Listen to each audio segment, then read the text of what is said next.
নিঃস্ব অবস্থায় কি দোয়া করতে পারেন একজন মানুষ, এই দোয়াটা শিখে নেন, ইনশাআল্লাহ আপনার জীবনের সমস্ত সংকট কেটে যাবে ইনশাআল্লাহ।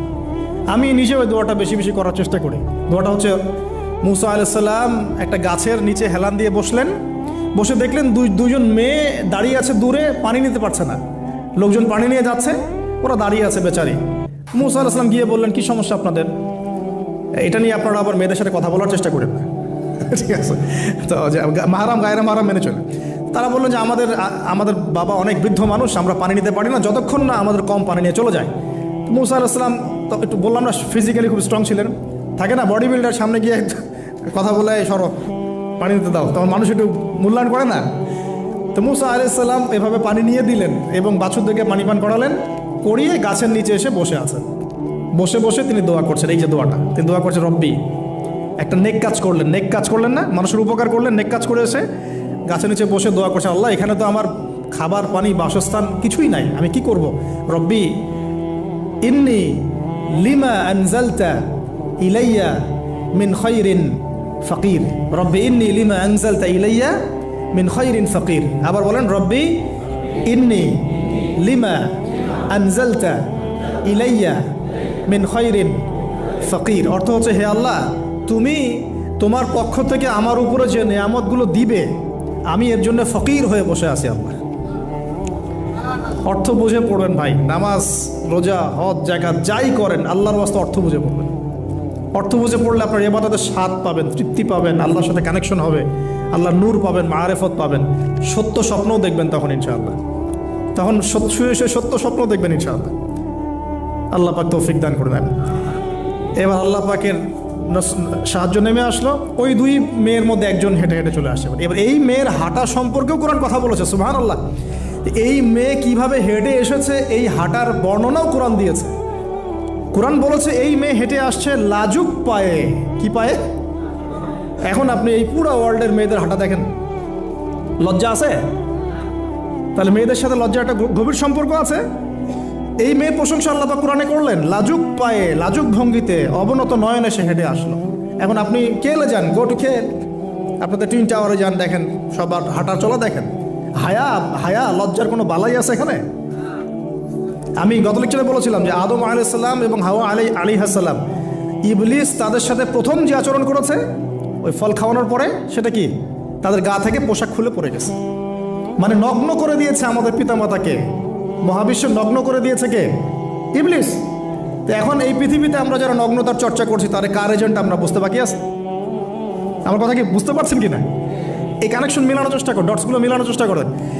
সামনে যাই প্রিয় ভাই, এই মেয়ে এসে বলছে, আমার বাবা আপনাকে ডাকেন, আমার বাবা আপনাকে ডাকছেন। তিনি গেলেন, বাবা শুআয়ব আলাইহিস সালাম। তখন এক বোন ইনডাইরেক্টলি বাবাকে বোঝাচ্ছে যে বিয়ে শাদী দিলে ভালো হয়। এক বোন বলছে যে আপনি তো তাকে পুরস্কৃত করতে চাচ্ছেন, তাহলে এরকম কওয়িউন আমিন একজন মানুষকে সবচেয়ে ভালোভাবে পুরস্কৃত করা যায় তার যথাযোগ্য প্রতিদান দেওয়ার মধ্য দিয়ে। তো মেয়ের ইশারা বাবা বুঝেছেন, তিনি নিজের এক মেয়ের সাথে মুসা আলাইহিস সালাম বিয়ে দিলেন, সুবহানাল্লাহ। তবে শর্ত দিলেন, দেনমোহর কি? মোহর তো নাই। মোহর কি এবার? মোহর হচ্ছে 8 বছর তোমাকে আমার ফার্মে কাজ করতে হবে। এটা আগেকার একটা স্টাইল ছিল, সুন্নাহ। এটা এখন নাই যদিও, আগে এরকম ছিল যে দেনমোহর দেওয়ার জন্য এই একটা পদ্ধতি ছিল। যেমন ইয়াকুব আলাইহিস সালামের ক্ষেত্রেও এরকম 7 বছরের কথা আসছে, তিনি 7 বছর তার শ্বশুরের ফার্মে কাজ করেছেন। এটা নতুন ছিল না ওই সময়, এটা কমন ছিল। এখন যেমন আমাদের দেশে কমন 10 লাখ টাকা মোহর হবে, 10,000 টাকা দিব, বাকিটা সব বাকি, তাই না? তো এরকম আর কি কমন কিছু বিষয় থাকে আর কি। আস্তাগফিরুল্লাহ, মাফ করো। বলবে বাসরাতে, বলবে আমাকে মাফ করে দাও। শুরুতেই নিজের গায়রথহীনতার পরিচয় দিল। আবার এদিকে শ্বশুরের কাছে মাশাল্লাহ মোটা অঙ্কের ডোনেশন নিতে চাচ্ছে, যৌতুক। বিয়ে আমাদের ওখানে মাশাল্লাহ মানে কেনা বেচা, মেয়ে বিক্রি করতেছে আর ছেলে কিনতেছে। এবার 8 বছর পূর্ণ করা হলো, তিনি আরও 2 বছর 10 বছর পূর্ণ করলেন। এই 10 বছরে মুসা আলাইহিস সালাম নববী পরিবেশ পেলেন, অভিভাবক পেলেন, স্ত্রী পেলেন, প্রেমময়ী সন্তান ইত্যাদি সব কিছু। এবার আল্লাহ রাব্বুল আলামিন তাকে মিশরের দিকে যাওয়ার যে সময়টা এখন হয়ে গেছে, 10 বছর হয়ে গেছে, মিশরে যেতে হবে। যাওয়ার পথে স্ত্রীর প্রসব বেদনা উঠেছে। তখন মুসা আলাইহিস সালাম আগুন খুঁজছেন। আগুন কি খুঁজছেন ভাই? আগুন খুঁজতে তুর পাহাড়ের ওখানে গিয়ে দেখছেন যে আগুন গাছে জ্বলছে। সবুজ পাতার উপরে আগুন, তিনি অবাক।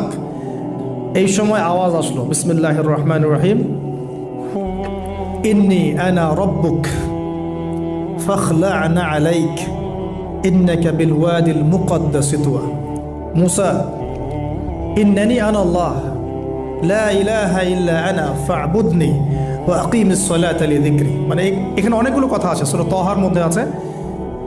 আওয়াজ চতুর্দিক থেকে ভেসে আসলো, মহান আল্লাহ রব্বুল আলামিন তার শান অনুযায়ী, তার ইজ্জত অনুযায়ী তিনি যেভাবে কথা বলেন সেভাবে মুসা আলাইহিস সালামের সাথে কথা বললেন। আল্লাহু আকবার। বললেন, ইয়া মুসা, হে মুসা, ইন্নানি আনা আল্লাহ, নিশ্চয়ই আমি আল্লাহ, লা ইলাহা ইল্লা আনা, আমি ছাড়া কোনো ইলাহ নাই, ফা'বুদনি, তুমি আমার ইবাদত করো, ওয়া আকিমিস সালাতা লিযিকরি, আমার ইবাদতের জন্য সালাত কায়েম করো, আমার জিকিরের জন্য সালাত কায়েম করো, আমার স্মরণের জন্য সালাত কায়েম করো। ফাখলা'না আলাইক, তোমার জুতা খুলে ফেলো, ইন্নাকা বিল ওয়াদিল মুকদ্দাস তুয়া, তুমি তুয়া উপত্যকায় আছো, পবিত্র তুয়া উপত্যকায় আছো। আদব শেখানো হলো, এভাবে অনেক কথোপকথন হলো। নবী মুসা আলাইহিস সালাম ভয় পেয়ে গেলেন।